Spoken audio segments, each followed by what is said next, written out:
Our mission as a company really is to destigmatize brain health and cognitive assessments. Too often it's something that's swept under the rug and it's scary. I don't want to talk about it, but it's scarier to not talk about it. So what we've done as a company is we've created a computerized cognitive assessment. It's much more intimate than the alternative of a paper and pencil where you're getting questioned across a desk from a clinician. This is self-administered. It's almost like a video game.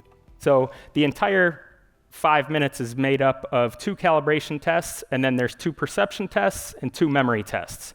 There's word and shape perception, and then word and shape memory. We're using adaptive psychophysics. It's designed to get harder and harder the better she does, so it's getting each patient to their failure point. So everyone in here that takes it is going to walk away saying, wow, that was hard. You're going to get scores on 3 different domains of the brain: memory, visuospatial, and executive function. And you're going to get scores for reaction time and processing speed. Again, a great baseline. The Thrive is designed just to give you a quick snapshot. Again, not diagnostic, just seeing how are you performing against your peers. These are age-based normative ranges by decade. So when you put in your birthday, it's going to compare you to your peers that are within the same decade. And why is it important to get an assessment, and when should we get one? I would love to see a day where it's part of a routine checkup. I mean, research shows that Alzheimer's can be building up in the brain for 20 to 30 years before visible signs. So knowing that, I would say it should be part of an assessment as early as your 40s. We're checking our blood pressure, we're checking cholesterol. Why are we ignoring our brain? And getting a baseline for all of us as we're adults especially, so we know where we are. There is good news these days about things that we can do to slow, delay, and even prevent it. Yes, there's actually a recent study that came out that suggests that 45% of dementia is potentially modifiable. That's huge. I mean, that's nearly half of patients that we can help, and some very non-scary things that we could be doing. Checking our hearing loss. Untreated hearing loss is the #1 modifiable risk factor.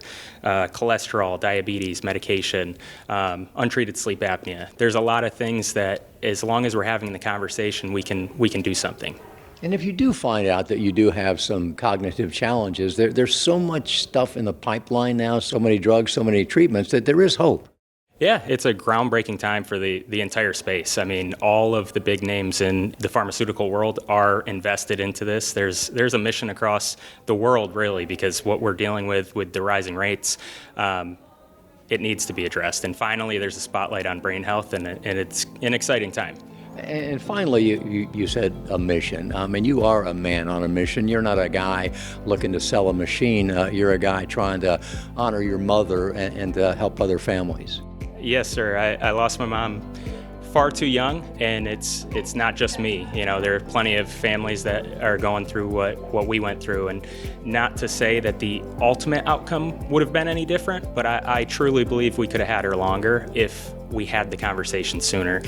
We can't just wait until it's too late. So yeah, on a mission to educate. I love what Growing Bolder is doing.